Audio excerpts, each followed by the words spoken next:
Um, in terms of leadership, I think there's actually a lot to learn from the village. There's the obvious question of leadership and getting it built. And I think, um, in order to be an effective leader, I jokingly said before that you have to be a pain in the ass, which is true. But I think most importantly, you have to be an optimist. I think you have to have an idea, and obviously, if it's a good one, people believe in it. They share your view. But there are so many things along the way that will get in your way, that you have to be somebody who, I think I have a whole new view of faith in terms of how it relates to leadership. But I think that you have to really believe in what you're doing, and you have to believe that you're going to get to the ultimate goal, and you have to have a plan, but you also have to be flexible enough to, if there's a roadblock here, figure out how to get around the roadblock and continue on the plan.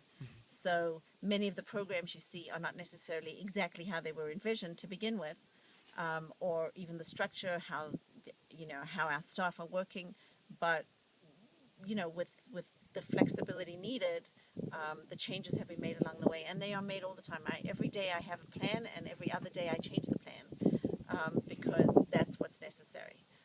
But one other thing about leadership that I think is really interesting, you see a lot of schools around the world that are built as leadership academies or schools of excellence or stuff like that. And what I've seen in the village is that we don't have any particular leadership roles. We don't leadership classes, leadership. We're not a leadership school by any means. But what we are is a place where people learn to take responsibility for themselves, for their community. And what we see when the kids go out into the greater world, that they tend to be the one who takes the leadership role in wherever they find themselves. So our graduates, when you graduate from school in Rwanda, you have an obligation to do some community service with the government.